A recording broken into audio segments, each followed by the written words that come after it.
Oi pessoal, tudo bem? Eu sou a Letícia, esse é o Livro 1 e hoje nós vamos conversar um pouquinho sobre A Redoma de Vidro, da Sylvia Plath. Foi um livro que me fez pensar bastante na minha vida, porque ele é um romance de formação. O que é um romance de formação? É um gênero literário que ele vai narrar todos os eventos que foram fundamentais para a transformação de um jovem em adulto. Então, ele me fez pensar muito, porque algumas coisas que a personagem principal aqui, que é a Esther, passou, eu passei e, assim, tem coisas que até hoje não foram solucionadas na minha cabeça, não foram solucionadas na minha própria vida.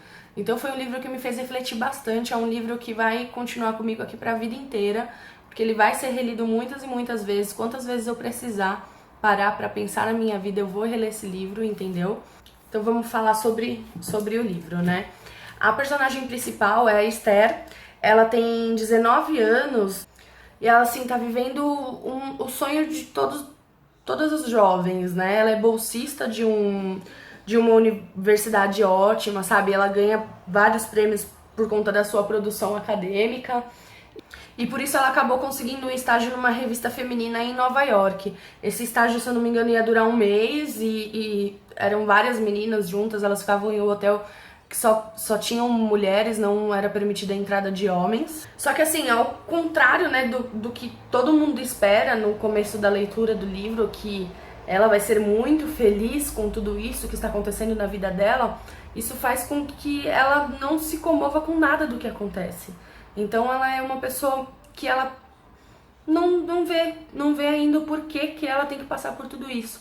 Apesar dela sempre tirar boas notas, dela ser sempre a melhor aluna, dela ter conseguido essa bolsa, esse estágio, tudo, ela não consegue entender na vida dela o porquê que ela tem que fazer tudo isso, o porquê que ela tem que agradar todo mundo, porquê que ela tem que... Então isso acaba gerando muito conflito dentro dela mesma, com ela mesma e também com as pessoas que convivem com ela. Então ela questiona muito as escolhas que ela fez e isso faz com que ela entre em uma crise interna muito grande e é isso que a gente vai acompanhar durante a leitura do livro. É essa crise dela, né, interna do porquê que ela teve que fazer essas escolhas e por que pra ela essas escolhas são as certas. Chega uma parte do livro, então, que a história começa a se intercalar entre o tempo que ela está em Nova York com o passado dela, que era a questão, assim, mais do colegial, tudo. Por quê? A gente acha que a crise existencial dela começa quando ela está lá em Nova York cumprindo esse estágio. Mas não, na verdade, quando começa a ter essas histórias intercaladas aí, a gente vê que isso é antigo. Então, a autora começa a intercalar esses assuntos e a gente vai conseguindo entender o porquê que ela encana com algumas coisas hoje, mas é que na verdade ela já era encanada já há muito tempo atrás. O que a gente pode muito ver no passado dela, que foi uma das coisas assim que mais fez ela entrar nessa crise existencial, é que ela tinha um noivo, né? E ele era uma pessoa maravilhosa pra ela. Ele era muito bonzinho, fazia de tudo pra ela, até o dia que ele faz uma revelação pra ela e isso acaba com todo o encantamento que ela tinha com ele e também que ela tinha com os homens. Então isso fez que ela não confiasse em homem nenhum mais o resto da vida dela. Então esse foi um dos pontos principais do passado dela que fez ela entrar em crise quando ela foi crescendo e teve que fazer as próprias escolhas. A gente vai ver a crise dela mesmo se intensificar quando ela retorna desse estágio em Nova York para casa da mãe e ela não é aceita em uma oficina literária que ela tinha se inscrito na própria faculdade, que é tipo um cursinho de verão, alguma coisa assim. E ela não foi aceita nessa oficina e isso daí fez a crise dela se intensificar mais ainda. Então a partir dali a gente vai acompanhar cada vez mais a decadência mesmo da personagem. Eu não vou mais entrar em detalhes porque tudo que envolve esse livro é a crise da Esther. E como eu posso falar, como eu disse pra vocês no começo, nós podemos não ter tido essas crises e ter levado ao final que levou este livro. Porém, algumas coisas que ela passou, a gente passou também. E por isso que a gente se identifica com a personagem, entendeu? E isso nos faz pensar, por que quando eu tive essa crise existencial, eu agi de tal forma, ela agiu de outra. Será que se eu tivesse agido de outra, hoje alguma coisa teria sido diferente na minha vida?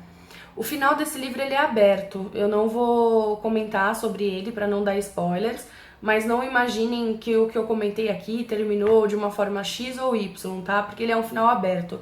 Mas vale muito, muito, muito a pena ler esse livro, gente. Leiam, leiam, jovens, adultos, leiam este livro, leiam este livro. Eu não tenho, foi o que eu te falei, eu me identifiquei muito com a leitura desse livro. Eu realmente repensei na minha vida, muitas coisas mudaram desde que eu terminei esse livro. Eu mudei muitos hábitos, muitas coisas, coisas que eu falava ou que eu fazia, eu deixei de fazer ou melhorei a forma que eu fazia por conta da leitura desse livro, porque a gente se vê num espelho, realmente. Após terminar esse livro, eu fiquei muito curiosa com a história da autora, né, da própria autora, porque ele parece ser um livro autobiográfico. Até fiz algumas pesquisas sobre ele e alguns estudiosos dizem que ele é um livro autobiográfico, mas com fatos ficcionais. Então, assim, a crise que a personagem principal passou foi a mesma crise que a autora passou, mas com os fatos totalmente diferentes, entendeu? E aí eu fui pesquisar um pouco sobre a história da autora, assim, fiquei chocada com algumas coisas. Também acho que vale muito a pena vocês irem atrás da história da Sylvia Plath. E é isso então, gente. Espero que tenham gostado. Deixem um curtir para ajudar na divulgação do canal. Se inscrevam no canal e até o próximo vídeo. Beijinho. Tchau, tchau.